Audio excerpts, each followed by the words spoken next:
Welcome to the Religious Treehouse. I'm Matthew. And I'm Jody. Oh, it's good to be here. How are you doing today, Jody? I'm doing pretty great today, Matthew. How are you?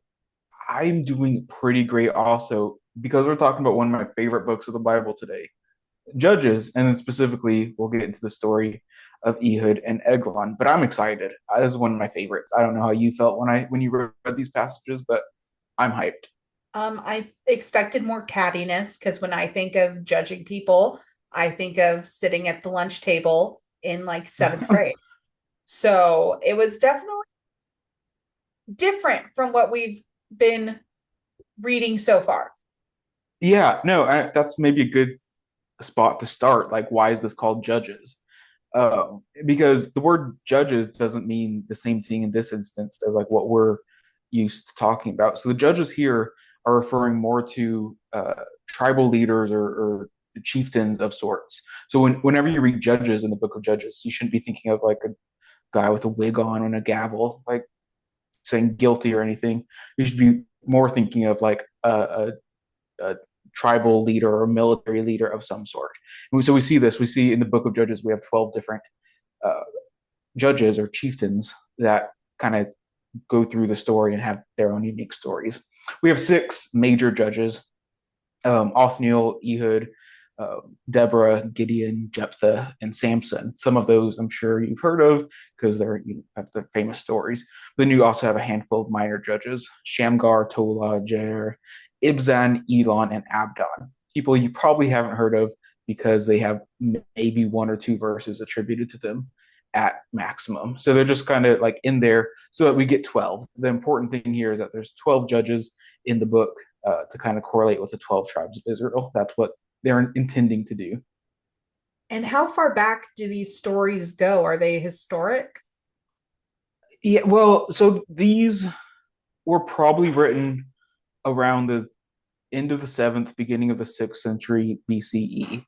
Um, around that time, and this is part of what scholars call the Deuteronomistic history, which is kind of Deuteronomy through the Book of Kings in the Hebrew ordering. You'll get books like Ruth thrown into the Protestant canon that aren't connected to this in any way, but Deuteronomy, Joshua, Judges, Samuel, Kings, the Deuteronomistic history, and they're kind of treated as a collection of sorts, kind of edited and put together around the same time, around the seventh or sixth century, probably ish. Their dating changes because these are a lot of books, but that's probably when it was compiled for the most part, and then some pieces were probably added later up until the fourth or third century BCE, and then some pieces are actually much earlier and is drawing from earlier traditions. So the Song of Deborah, which is in chapter 5, I think, is probably one of the oldest pieces of Hebrew literature that we have in the entire Hebrew Bible. So, there's a range of dates here, but for the most part, we can think of this as being compiled around the 7th or 6th century BCE. Now, And, are they and what was that? truly historic text? Is there Yeah, so it takes up about 400 years of inner biblical chronology. It says like this happened for 400 years. What was much more likely is that these perhaps have a nugget of truth, perhaps uh, that it kind of is alluding back to that maybe something like this happened in some cases, but to think of these as historical events would be very far away from like what the intention is. Uh, as with most stories, there's a nugget of truth that it pulls from to kind of like get the basis of the story. But all the details, all the explanations of everything that's happening are going to be made up to fit the theological and historical purposes that they're trying to explain here.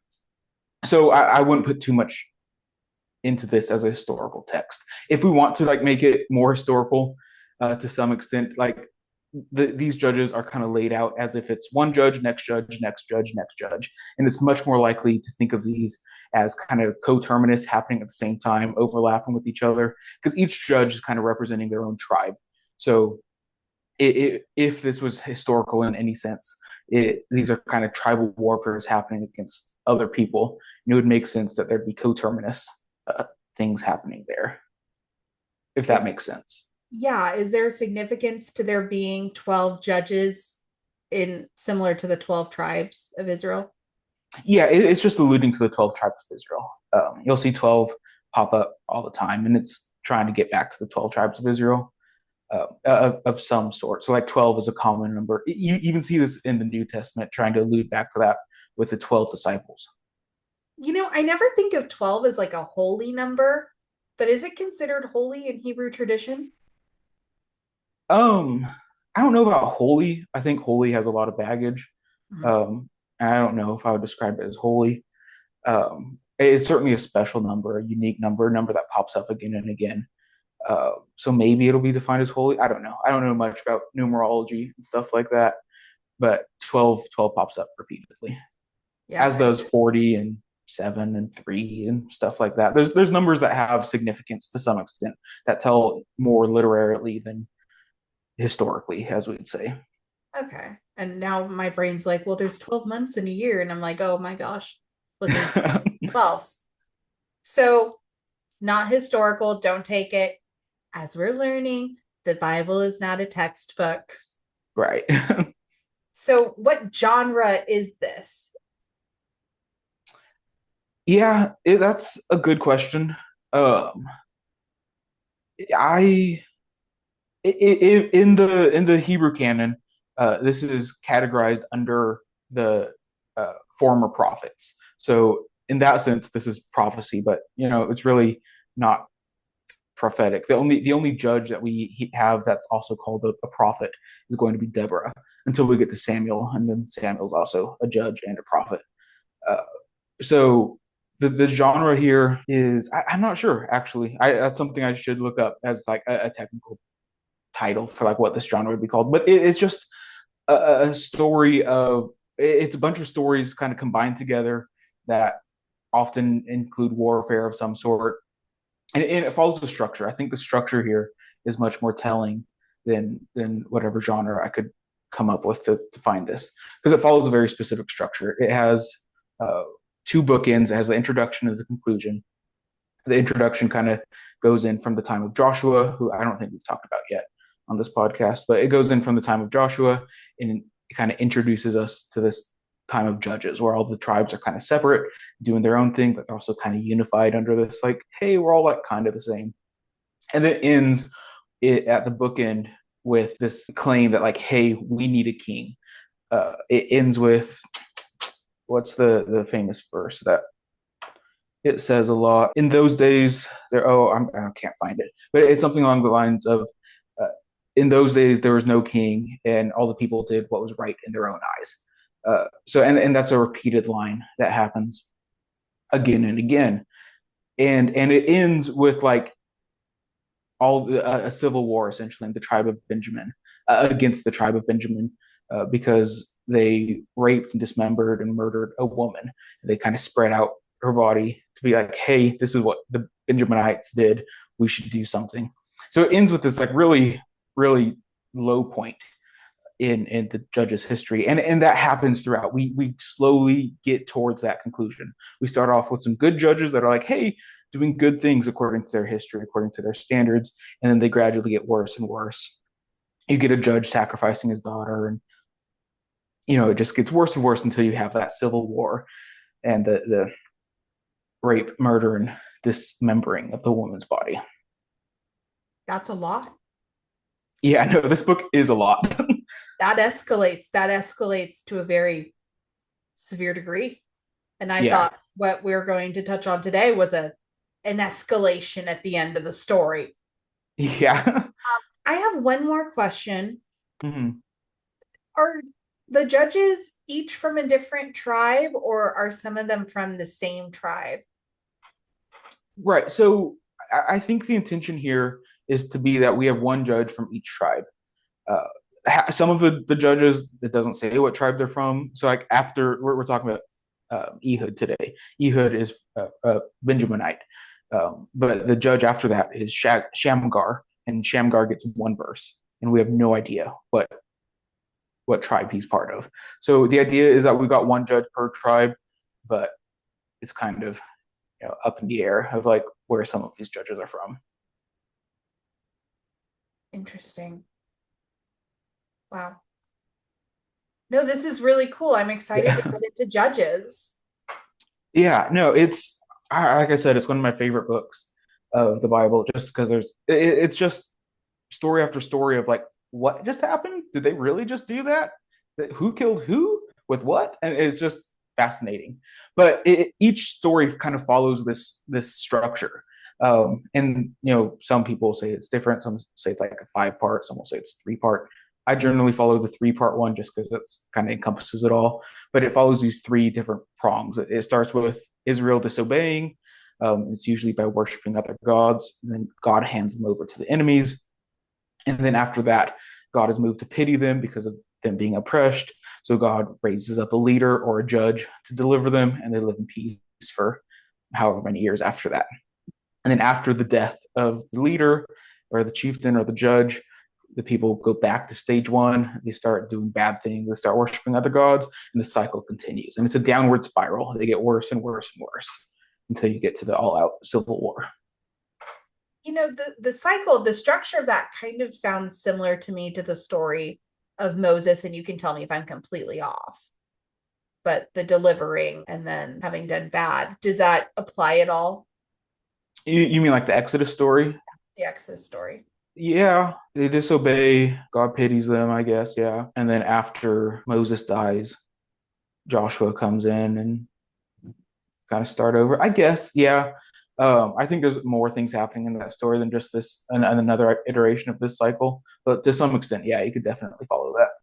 Yeah. And in a really simplified way. Yeah. I mean, like most of these are taking up 1 or 2 or 3 or 4 chapters, whereas the Exodus takes up 3 or 4 books, depending on how you look at it. So it's a lot more happening with the Exodus story. I'm so excited. We're going to be touching on Exodus soon, so that's why it's on the brain. Yeah. So 12 judges, they go all through the same similar structure of story. Do you think that's Mm-hmm. purposeful? Is there a significance to this text, like what it's trying to teach by all of these stories having such a similar structure?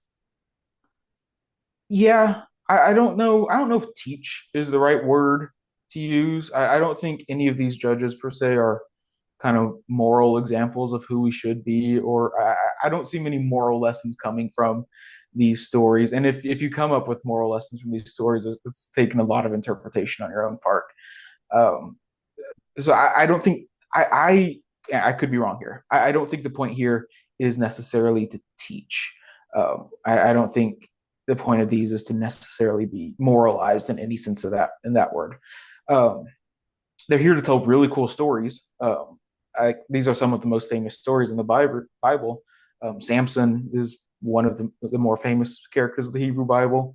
Ehud, which we'll talk about later, is one of my favorites. Deborah is great. Like these are just great stories that like tell great things. Like these are fun things that I would want to hear as like stories. And like that doesn't mean that they don't serve a purpose. I think by following this cycle, they do bad. God has pity on them, and then the cycle continues and stuff like that. I think that kind of works as an explanation of like what happens. Like, oh, we disobeyed, God still pities us, and then we fall back to our ways. I think this is not so much of a teaching tool as a making sense of the world tool. And it's also used to kind of talk about the kingship. It's a lead in to be like, why did we have a kingdom? Why did we need a kingdom? And it kind of explains that. And this can perhaps be seen as a polemic against uh, Saul, who was a Benjaminite, who the Benjaminite is the one who uh, raped, murdered, and dismembered the woman. So this could be seen as like a critique against Saul, and then being more pro David. I know Mark Brettler uh, pushes for that view. But this could also be more of just a critique of kingship power in general, in that extent. Like, like there's something wrong with the kingship as an extent.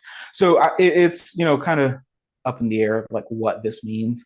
But I don't think it's so much of a teaching tool as an explanation tool, and like just a really good story. I keep using the word anthology in relation to the Bible, but I Mm-hmm. keep just it seems like each book is an anthology of some sort, and this is like an anthology of warfare.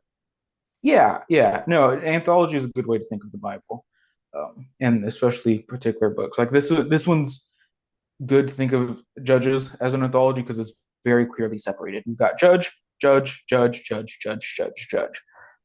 And it's very clearly separated. We know who's doing what, and it tells very interesting stories.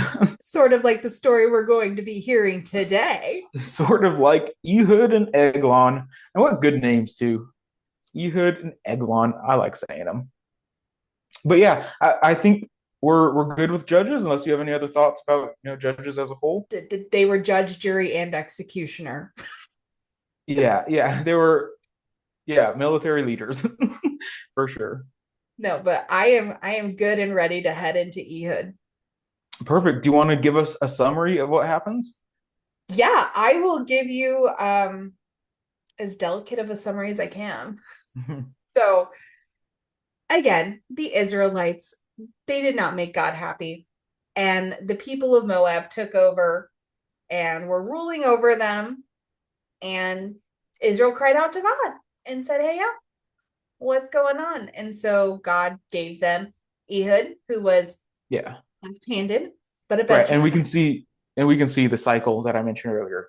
Israelites again did what was evil, so then God rose up Ehud. And so that's step one and step two. Now we get the story of like what Ehud did to like deliver them, and then at the end we'll get the rest of it. But yeah, continue. to deliver them, Ehud went to the king, took some stuff, and said, "Hey, king man, I got a secret to tell you." So the king sent out his servants, and then Ehud ran him through with his sword. I'm using sword loosely. I think you could describe it as a few other things. Some stuff happened that we'll get into later. And then Ehud left, went back to the Israelites, and was like, "Hey, we're good. We can take over these bridges on the Jordan River." And they slaughtered 10,000 people. Yeah. And then the land had rest for 80 years. Voila. So yeah, no, good summary. I think sometimes we go through these kind of closely with the retelling of what's happening. Uh, I don't know if we'll do it as closely this time, but let's go through it with a little more attention to detail.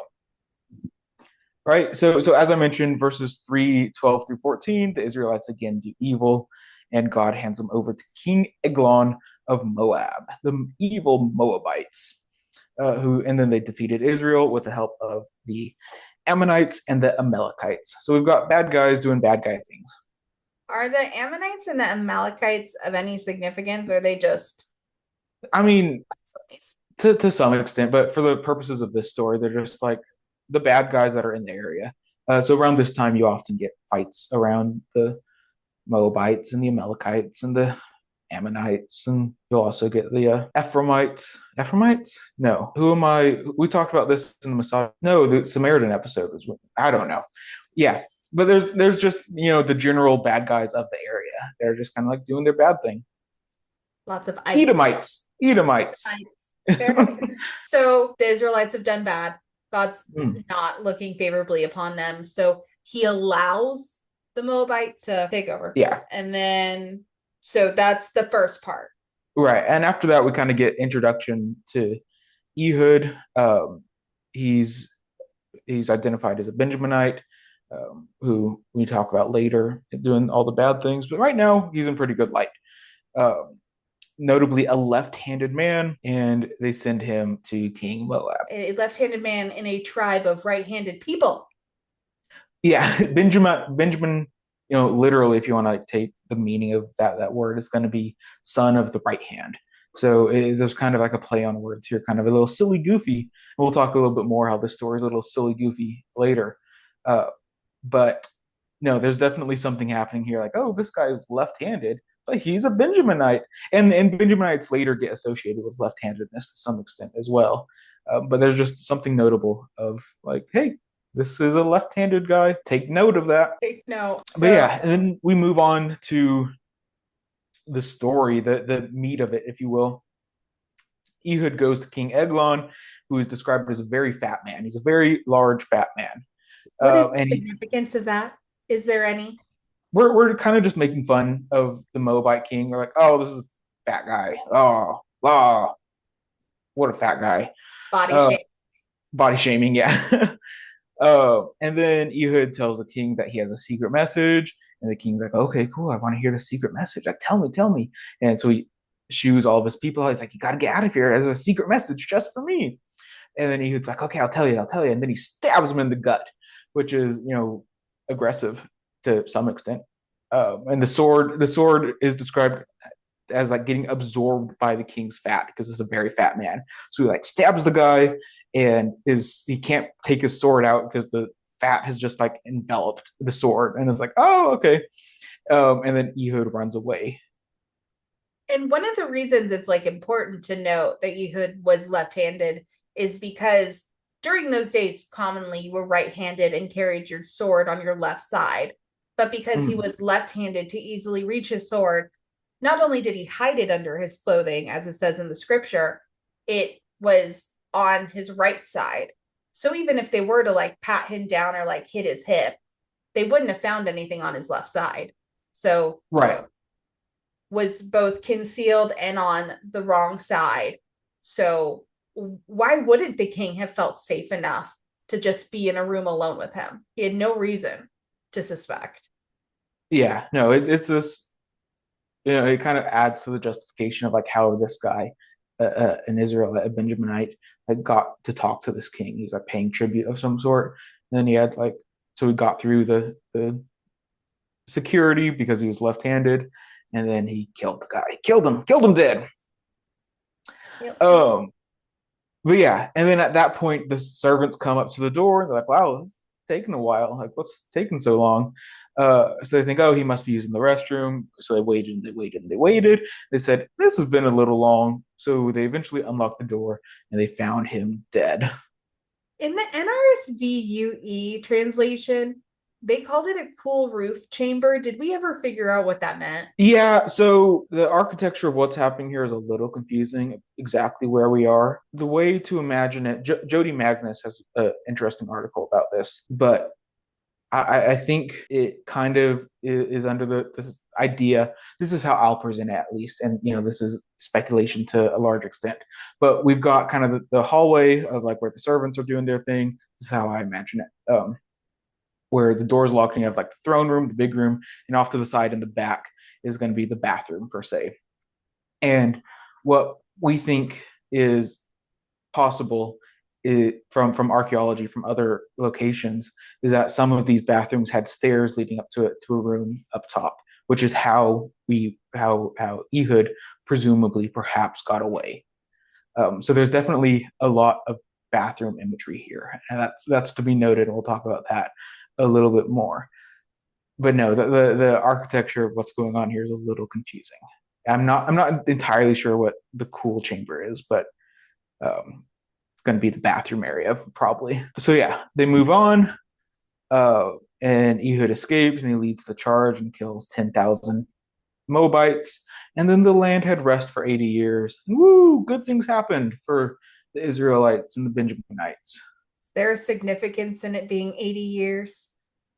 Yeah, I mean, as I mentioned, 40 is important. So this is just 40 twice. 40 often represents like a generation uh, in some parts. So like for two generations, they were all happy and chill and like, woo, good. So we're just saying like good things happened. They were all fine. And then other things happened later. Bad stuff happened again. But for 80 years, for two generations, for a good while, they're good. They're happy. Is the 80 years like the rest of 80 years supposed to be before the Civil War happened? Okay, so we're at like the beginning. Ehud is chapter 3, Uh, and he's the second judge that we have. okay. So as the story goes, the inner chronology that the Bible is presenting is that Othniel, judge number one, does his thing, and after Othniel does his thing, the land had rest for 40 years.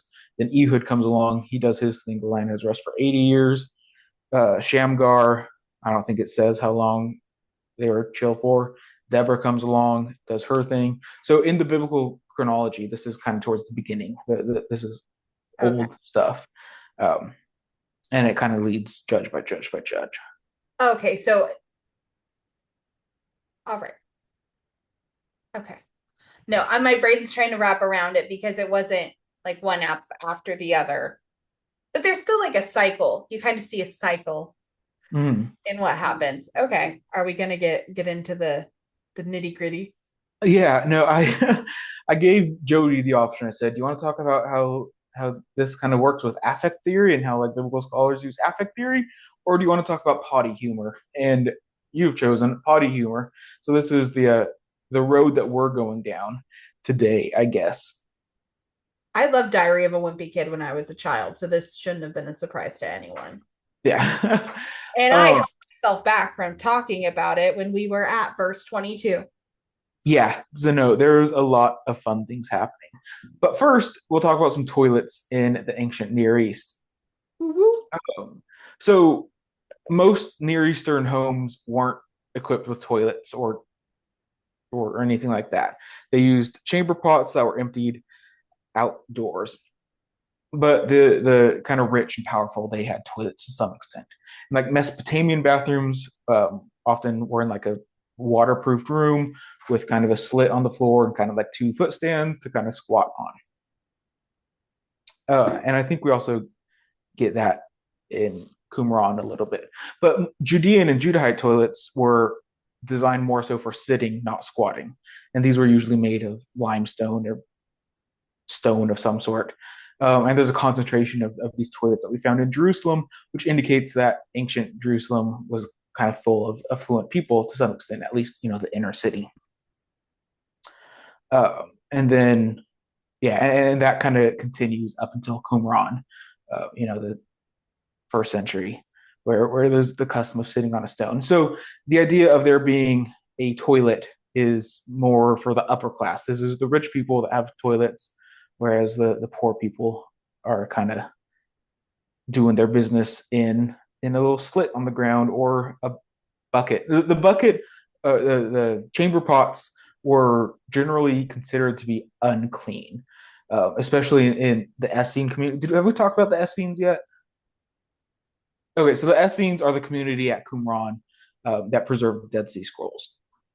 So the reason that we know so much about the Essenes is because I think Josephus mentions them once or twice, but because we have a lot of their writings preserved through the Dead Sea Scrolls. And the Essenes, and this is hundreds of years after when this was written, so we're kind of out of history a little bit here. But the Essenes, unlike most everyone else, didn't defecate in front of others, and this kind of stemmed from Deuteronomy 23, and they saw this as an idea of like, hey, this is a dirty thing. We should do this away from others. So they would go outside of the camp to do it in Deuteronomy 23. So they kind of kept up that idea. Can't say I disagree. Right. Yeah. No, we're definitely in agreement there in modern times. Yeah. Listen, Uh, don't be ashamed of your bowel movements. Just don't do them in front of me. yeah, sure. Of course. Oh, but yeah, in Deuteronomy, it kind of describes an area, perhaps a signage with a hand. That might be how it was represented of the area that marked the toilet area, or a place for a hand, according to some old manuscripts. And that kind of designated the area outside the camp where people would do their business. And there's also ancient stories like the Babylonians, they believed in the demon Sulak, which literally means impure hands. And they believed that Sulak caused illness and disease by lurking in these cesspits of toilets and entered the users when they defecated through their anus. And that's kind of how they got diseases and stuff to some extent, according to their beliefs. So there's a lot of interesting things that have to do with toilets in the ancient Near Eastern times. It's exciting stuff. Fair enough, Babylonians. Fair enough. Yeah, and like that makes sense. Like if we want to look at it through our modern medical lens, like this stuff is gross and like carries disease. It makes sense they would like associate disease and sickness with these cesspits. Yeah, I mean, in ancient Rome, it was traditional for you to wipe with your left hand and eat with your right. And they would cut off the thieves' right hands so it would heighten the risk of you spreading disease because they would then use their left hand for everything. So it was common. Like they were well cautious about fecal matter. They Sure. it was smart to be cautious. Yeah, I don't know. I haven't heard of that. Is that something that you Yes, it is. It is something I've heard. cool? That's exciting. But yeah, and we also get evidence through other stories of Isaiah and Ezekiel and Zechariah and stuff, indicating that excrement was considered impure to some extent. Um, but yeah, it's really interesting how these ancient societies kind of viewed toilets and excrement and stuff like that. Which I guess we haven't really explained why this is relevant to the story yet, but we'll get there. To be fair, the ancient Romans also had sponges they used. Okay. So, but with your left hand. Yeah, no, the idea of this being left-handed Yeah. is definitely evident, and there's an association with the hand and excrement too. And remember Benjamin, Benjamin, no, Ehud, the Benjaminite, was left-handed. But yeah, so I think that's fun. Another fun fact: sometimes archaeologists find like ancient toilets, and because it's like kind of weird and funky. You don't really expect to find toilets, and there's usually like some like water or like area for water around it. They think, oh, this must be a shrine or a temple or something like that. So there's a one of my professors or someone I don't know. This is like a personal anecdote that I heard someone tell me, and I can't remember who it is. But they said like one of their finals for like an archaeology class or something they took in like Greece or something was to like go to an archaeological dig site and like explain what they were finding, and that was like their final. And like people were saying, "Oh, this is a temple, this is a shrine." You can tell they had all these places for their incense and stuff like that. And then they like after at the end of it, they said, "No, this was just a bathhouse. This was just a bathroom." So there's the idea that sometimes it's hard to tell like what exactly is a bathroom, especially anciently. Oh, that's so funny. Yeah. Oh, love that. Shall we get into why we're talking about excrement? Yeah, I think that's valid. It's a valid question that people should be asking at this point. If you've lasted this long, here's your explanation. Yeah. And the point of this is because we can probably read the murder of Eglon as perhaps a satire or a parody or a farce, uh, using and this is a word that I found like usually I like do a little bit of research because I don't. It's like this is fairly basic. We did a summary of judges. Usually I do a little bit of reading just to see if there's anything fun to pop up. This is why we're talking about this stuff. And every article that I read that had anything to do with judges, whether or not it was about excrement or toilets or anything, used the word scatological. It was like this is a scatological story. I'm like, that's a $5 word if I've ever heard one. And it's the new word that I will be using henceforth.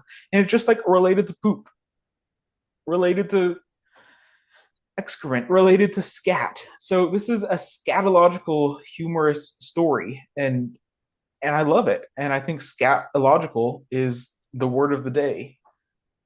Because when Ehud stabbed the king, dirt made its way out of the king. And, fair enough. You could be like, could it have been blood? Sure. Sure. Now, I had heard the term making dirt before from a book about cats. So Mm. when I read that, I immediately went, oh, poop. He pooped himself. And which, fair enough, that is a medical thing that actually happens to the human body. If you did, Right. when you die, your body involuntarily releases feces because all of your muscles relax. Mm. So Yeah. So the verse that you're referring to there is what? Chapter 3, verse 22? Yeah. The hilt also went in after the blade, and the fat closed over the blade, and he did not draw the sword out of his belly. That's, the fat covering it all that we talked about earlier. Uh, and the dirt came out. The sword and the dirt came out, and it ends there. My eyes were a little wonky there. And the dirt came out is the point there. And the word dirt is unique and I don't really know why they translated it as dirt. But what we have here is a hapex legomena. That's if we want to choose a second word of the day, it's going to be hapex legomena. And that means that Yeah, and that means in the Bible, it's only attested once. That word is only attested once. And that means it's usually somewhat hard to identify what it means. You have to rely on context clues. You have to rely on, um, where the word, what etymological relations the word might have to other things. And then you kind of use that to try to figure out what the word means, as opposed to other words, which are much, much more common. You can see them everywhere. You can figure out what they mean. So the word we have here is uh, Parshadona, which is only occurs once. And I saw some, I don't remember where, I saw someone say that this is related to the word uh, uh, Gilel, which is often translated as uh, poop or dung or something like that. And I don't see the connection there. I'm going to have to do more research to see how that is definitely connected. But there's another word in Hebrew that is often translated as dung or excrement of some sort, and that is paresh. And I can see that connection a lot more easier. Paresh with parshadana, like I can see the connection there a lot more. And there's a possibility that these are just paresh and parshadana are both connected to Gilel in some way. Etymology is weird. Sometimes the things that don't sound related are actually, but that's something I'll have to do more research on at another point. But the idea that this word, it means something along the lines of excrement or guts or intestines or something like that is what's happening here. There's some internal, the guts are spilling out at the very least. Yeah, I was not aware that the Bible ever really talked about poop, I have to be honest. Oh yeah, it's all over the place. Um, I mentioned Ezekiel, Ezekiel 4. I want to say, yeah, Ezekiel 4. We have 4:15. He said, "See how you shall eat it as a barley cake, baking it in their sight on human dung." And then Ezekiel says, "No, no, no, that's unclean. Human poop, that's dirty. We can't have that." So, and that's one of the instances that we see of this being unclean, and as not a source of fuel. The requirement here to be a source of fuel in Ezekiel is unattested elsewhere and is intentionally meant to kind of be a critique of Israel, of being like, hey, y'all are impure, so you're going to be doing this impure thing. And we get other instances of this in the Psalms. They're like talking about bowels being kind of like your innards. You see bowels translated a lot, kind of referring more to like your guts and like what's going on inside you. And you get Malachi 2:3, where the prophet says, "I will smear dung all over your face," or something along those lines, which is, I would argue, a bad translation. But the idea there being, we're being shocking to some extent. But yeah, no, dung and poop is talked about throughout the Bible. This is a common thing that pops up, which is, not something that you would expect in the Bible. Yeah, I didn't expect it to be more widely discussed, but I'm kind of not shocked that it was more widely discussed back then, because I think in more modern times we've become more reserved than. Yeah, the Victorian era, we were all prim and proper, and we don't talk about bathroom stuff. It's definitely, and like to an extent, I don't think they talked too much about it back then either. But when you're reading the Bible and poop stuff comes up, it should be a little bit of a shock because this isn't how it's presented. No, not at all. Not at Yeah, all. It was really funny though, reading that section where Ehud drives the dagger into him, because it's kind of similar to something that happens in Game of Thrones. The character, I believe it's Tyrion Lannister, who's played by Peter Dinklage. He goes to his father, or the Lannister father, while he's on the toilet, and they have a conversation, and he shoots him with an arrow. And sure.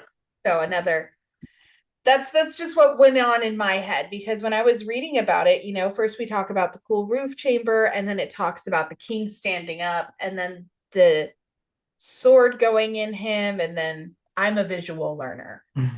My brain played out the entire thing. So Yeah, I might think of guts for right now, just to change that. yeah.